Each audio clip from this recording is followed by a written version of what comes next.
Good morning, welcome back to our channel blogger অনুমিতাতে তোমাদের সবাইকে অনেক ভালোবাসার অনেক স্বাগত। আই হোপ তোমরা খুব ভালো আছো, সুস্থ আছো, আর আমিও ভালো আছি। কাছে দূরে যে যেখান থেকে আমার ভিডিওটা দেখছো সবাইকে অনেক ভালোবাসার অনেক শুভেচ্ছা জানাই। তো জিনিসপত্রগুলো সব রেখে আসলাম। গতকালকে জিনিসগুলো সব বের করেছিলাম, কিন্তু শরীরটা এতটাই খারাপ ছিল যে এইগুলো আমি ভিজাতে পারিনি। হয়তো ঠাকুর যেটা করে ভালোর জন্যই করে, কিন্তু কোন ভালোর ভালো জানি না। পরে ভেবেছিলাম যদি আমি জিনিসপত্রগুলো ভিজাতাম তাহলে কি করে কাচতাম। হঠাৎ করে এতটা অসুস্থ হয়ে পড়েছিলাম। তো আজকে দেখো সকাল সকাল নিয়ে চলে এসেছে জিনিসগুলো এখন ধোয়ার জন্য। আর খুব বেশি নোংরা কিন্তু এর মধ্যে হয়নি, জাস্ট কি বলতো, ওই যে পিরিয়ডসের দিনগুলোতে একটু আধটু পরলেই কিন্তু সেগুলো ধুতে হয়, কারণ সেইগুলো না আর অন্য কোথাও পরা যায় না। তো সেই জন্যই কিন্তু এত জিনিসপত্র হয়ে গেছে। আর ওদিকে রান্নাও করতে হবে, তবে ভাবলাম যে না, আগে জিনিসপত্রগুলো ধুয়ে নিই তারপরে রান্নাটা করব। আর এখন যেহেতু রৌদ্রের সময় তো অতটা প্রেশার কিন্তু পড়ে না, তো সেই জন্য জিনিসপত্র মেললেও কিন্তু কষ্ট হয় না খুব একটা শুকাতে। ওই যে শুকোবে না এই টেনশনটা আর থাকে না। তোমাদেরকে আজকে আমি একটা গল্প করব। তো তার আগে দেখো বলি যে এই জিনিসপত্রগুলো শুধু কিন্তু আমি এভাবেই কেন ধুই বলো তো, আসলে আমার মাইগ্রেনের প্রবলেম তো তো সেই কারণে আমি না জোরে জোরে কেচে কেচে ধুতে পারি না। অনেকেই দেখি খুব জোরে জোরে আছাড় দিয়ে দিয়ে কেচে কেচে ধুচ্ছে, তো সেইগুলো আমি পারি না। আর তোমরা অবশ্যই আমার পাশে থেকো, আমার সাথে থেকো, আর কোনো রকম ভুল ত্রুটি হয়ে থাকলে আমাকে কিন্তু তোমরা ক্ষমা করে দিও। আসলে বিপদের উপর বিপদ এত কেন যাচ্ছে বুঝতে পারছি না। হয়তো ভাবছি এবার হয়তো সময়টা ভালো যাবে, কিন্তু ভালো যাওয়া তো দূরের কথা, তো এতটাই খারাপ যাচ্ছে। তো কি করে যে কাটাবো এই সিচুয়েশানগুলো পার হয়ে যাব সেটাও বুঝতে পারছি না। টানাটা এতটাই খারাপ যে কতবার ঠিক করতে হলো সেটা তোমাদেরকে কি বলবো। মাঝখানে অনেকটা ভিডিও কেটেও দিয়েছি, কারণ এই টানা ঠিক করতে করতে তো এই দিক থেকে উল্টে আরেক দিকে যাচ্ছে, তো আরেক দিক থেকে উল্টে আরেক দিকে যাচ্ছে। তো ফাইনালি এই অল্প স্বল্প করে দিলাম। আরও বেশ কিছু জিনিসপত্র আমি একটু কেচে নেব, তার আগে বাসনপত্রগুলো আমি ধুয়ে নেব। গ্রামের পরিবেশে সারাদিন কিন্তু এইভাবেই চলতে থাকে। আর সাথে পুকুরে যে ধোয়ার আনন্দ, এর কিন্তু মজাই আলাদা। তোমরা যারা পুকুরে কাজকর্ম করো তারা জানবে যে পুকুরে কিন্তু কল পাম্প করতে হয় না, বা অল্প অল্প করে জল পড়ছে সেই টেনশনটাও থাকে না, কারণ পুকুর ভর্তি জল থাকলে ধোয়াধুয়ি করে কিন্তু আনন্দই পাওয়া যায়।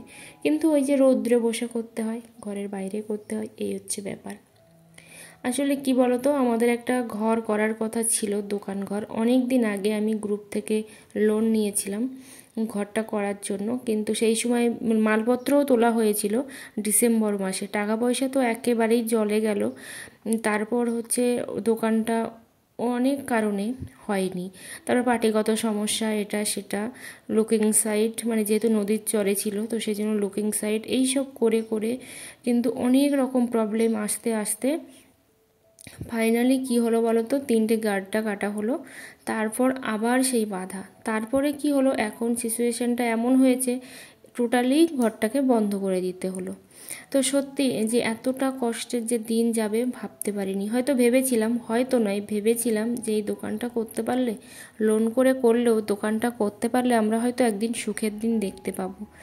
মানুষের লোনগুলো হয়তো শোধ করতে পারবো। যে তোমাদেরকে গত ভিডিওতে বলেছিলাম 7-8 লাখ টাকার মতো ঋণী আছি, তো সেগুলোও শোধ করতে পারবো, সাথে আমরা একটু স্বাচ্ছন্দ্যে বাঁচতেও পারবো। কারণ এই যে মানসিক টেনশন, এই যে টেনশনটা কী টেনশন, যে যাদের হয় তারাই কিন্তু বোঝে। তো সেটাই ভেবেছিলাম যে দোকানটা করতে পারলে অন্তত পার ডে কিছু না কিছু ইনকাম তো হবে, আর তার থেকে আমরা সামান্য হলেও কিন্তু মানুষকে শোধও করতে পারবো, আর নিজেরাও বাঁচতে পারবো। আসলে ভগবানের সেটাও সহ্য হলো না, সেটুকুও কিন্তু কেড়ে নিল। তো সুদ করে টাকা নেওয়া, সে টাকাটা কি করে শোধ করব? এত মালপত্র নষ্ট হয়ে গেল, সেটা কি করে কি করব? আর কি করে যে সামনের এই লোনগুলো শোধ করব সেটাও জানি না। এতটাই টেনশান হয়। তো আমার কেউ কারো তো টেনশান দেখতে পাই না, না মুখে বললে। তো এতটাই টেনশান হয়, অর্ধেকটা রাত কিন্তু আমি জেগে কাটাই, আর সারাটা দিন তো ঘুমাই না বললেও চলে। আর সারাটা রাত কিন্তু প্রায় দিন আমি জেগেই কাটাই। আর আমার হাজব্যান্ড তো কত টেনশান করে, যখন মুখে বলে তখন বুঝতে পারি, আর সব সময় তো আর মুখে বলাটা হয়ে ওঠে না।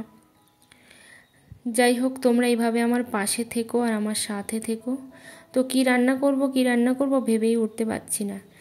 তো একটু শুক্তো করার ইচ্ছা হচ্ছিল, তো এসে দেখলাম যে উচ্ছে গাছে উচ্ছে হয়েছে ঠিকই, কিন্তু সমস্ত উচ্ছেগুলো না পোকা। কারণ এত পরিমাণেই পোকা লাগছে, আর একেবারেই ছোট ছোট উচ্ছে, মানে যেগুলো চোখেই দেখা যায় না, তো তেমনই উচ্ছে। তবু দেখি 3-4টে হয় নাকি গাছে, কিন্তু উচ্ছে ভর্তি হয়ে গেছে, কিন্তু পোকা কেন লাগছে সেটাই বুঝতে পারছি না।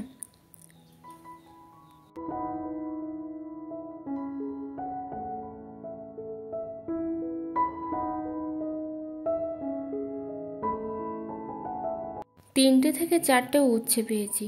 জানি না এই উচ্ছেগুলো পোকা হবে কি না, কারণ উচ্ছের মধ্যে যেমন পোকা, ঠিক আমাদের লাইফেও কিন্তু ঠিক সেটাই চলছে। আসলে হেসে হেসে সারাটা দিন চললেও কি মনের মধ্যে থেকে যে টেনশন, সেটা কিন্তু একেবারেই যায় না। তো এখন দুটো বেগুন তুলবো, দেখি বেগুন হয়েছে নাকি। হ্যাঁ, ছোট ছোট বেগুন হয়েছে। তো এই বেগুনের মধ্যেও কিন্তু প্রচুর পরিমাণে পোকা হয়েছে। আসলে বেগুন দিয়ে, উচ্ছে দিয়ে, আলু দিয়ে আর কাঁচকলা দিয়ে, সজনো দিয়ে শুক্তো রান্না করব। তো কাঁচকলাটা হচ্ছে মা দিয়েছিল, আর সজনোটাও মা দিয়েছিল, কিনা সজনো, মানে বাড়ির সজনো নেই। আগে ছিল একটা সময়, প্রচুর বড় গাছ ছিল।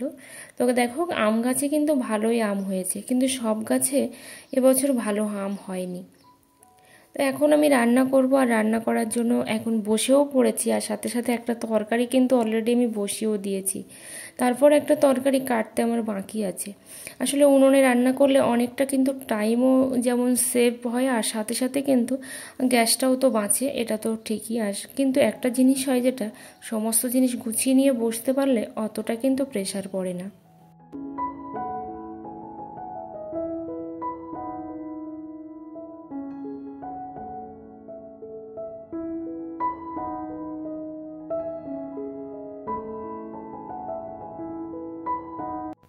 Me and my twins baby, ওই দিদিভাইটা আমাকে কমেন্ট করেছে যে আমাকে তো দেখা পাওয়া যাচ্ছে না। না দিদিভাই, মানে আমাকে দেখা পাওয়া যাচ্ছে। আসলে কি বলো তো, আমি এই চ্যানেল থেকে না সব সময় ভিডিওটা দেখতে পারি না, অন্যান্য চ্যানেল থেকে দেখি। কারণ আমার তো নেটটা আনলিমিটেড নয়, তো সেই কারণের জন্য এই চ্যানেল থেকে দেখতে পারি না। কারণ এই ফোনে আমার লিমিটেড নেট, তো সেই কারণেই হচ্ছে, মানে 1 GB নেট, সেই কারণেই আমি এই ফোন থেকে দেখতে পারি না, অন্যান্য ফোন থেকে দেখি।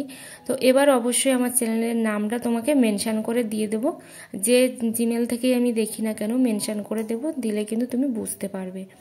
ঠিক আছে। আর এখন দেখো, এই বাচ্চাটা সারাটা দিন আমার পিছন পিছন, এমনিই আমি ওদের জন্য প্রচুর একটা টেনশানে থাকি, আর সাথে দেখো সারাটা দিন কিন্তু পিছনে ঘুরতেই আছে।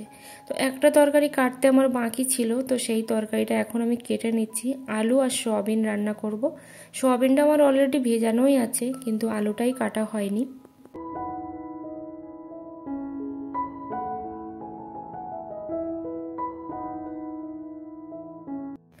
সব সময় ভাবছি হয়তো ভালো সময় আসবে, ভালো সময় আসবে, কিন্তু ভালো সময়ই আসে না। কেন জানি না, কি এমন করেছি যার জন্য ভালো সময় আসে না।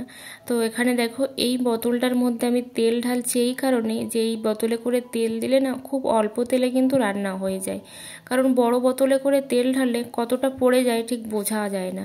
তো সেই জন্য আমি এরকম ছোট বোতলেই করে কিন্তু তেলটা ঢালি, যাতে করে আমি বুঝতে পারি ঠিক কতটা তেল আমার লাগছে। এখানে আমি আলু সোয়াবিনের জন্য আলুটা ভেজে নিচ্ছি, আর আজকে আমি আলুটা ভেজেই রান্না করছি। বেশিরভাগ সময় কিন্তু আমি সেদ্ধ করেই রান্না করি।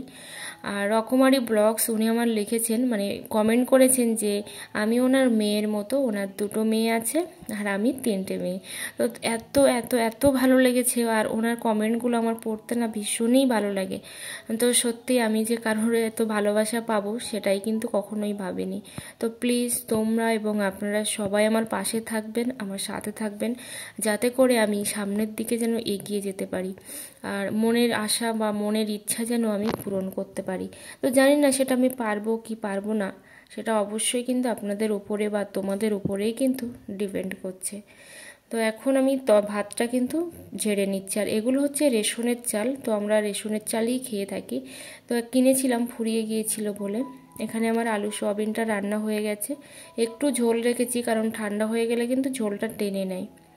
তো তো এখানে দেখো ডাঁটা দিয়ে, আলু দিয়ে, উচ্ছে দিয়ে, বেগুন দিয়ে রান্না করছি, কিন্তু উচ্ছে কিন্তু দেখা পাওয়া যাচ্ছে না, কারণ উচ্ছেটা বললাম না একেবারেই কম ছিল, মানে 4টা থেকে 5টা, তার উপরে আবার হচ্ছে উচ্ছেতে পোকা। তো এই হচ্ছে ব্যাপার। আর কি বলতো, এই যে মানসিক ডিপ্রেশন, এটা কিন্তু আর আমি নিতে পারছি না, কারণ এই সব সময় এই যে ডিপ্রেশনে ভুগতেই আছি, এত টাকা ঋণী, সেই টাকাগুলো কি করে কি শোধ হবে। তার উপরেও হচ্ছে আমাদের এই যে একের পর এক কাজ নষ্ট হয়ে যাচ্ছে, কোনো কিছুই করে উঠতে পারছি না, এটাও কিন্তু একটা প্রচুর পরিমাণে ডিপ্রেশনে নিয়ে যাচ্ছে। ধনেপাতা খেতে আমি খুবই ভালোবাসি, তো এখানে আমি ধনে দিচ্ছি, জানি না ধনে ভালো হবে কিনা বা আদৌ হবে কিনা সেটাও আমি জানি না, কিন্তু চেষ্টা করছি যাতে করে ধনেটা করা যায়। তো এইটা আমি উঠোনে করলাম না, বা বাগানেও আমি করলাম না, কারণ বাগানে বা উঠোনে করলে প্রচুর রোদ্দুর, তো সেই কারণে আমি আগে টবেই বের করছি, মানে এখানেই করছি, দেখা যাক হয় কি না হয়, কারণ কোনো কিছু হবে না বলেও ছেড়ে দিলে হবে না, চেষ্টা তো করতেই হবে, তাই না? তো সেই জন্য আমি চেষ্টা করছি। আগে একটা টবে দিয়েছি, গতকালকে একটা টবে দিয়েছি, আর এখানেও আরেকটা টবে দিয়েছি। আর আমি যদি কোনো রকম ভুল ত্রুটি বলে থাকি অবশ্যই কিন্তু আমাকে ক্ষমা করে দিও, আর আমার পাশে থেকো আর আমার সাথে থেকো, তাহলে কিন্তু আমিও অনেকটা মোটিভেট হব ভিডিও বানানোর জন্য। ভাবছিলাম ওই দিকটায়, রান্নাঘরের দিকটায় রেখে আসি, তারপরে দেখো এখানে হচ্ছে আমি বসিয়ে দিলাম।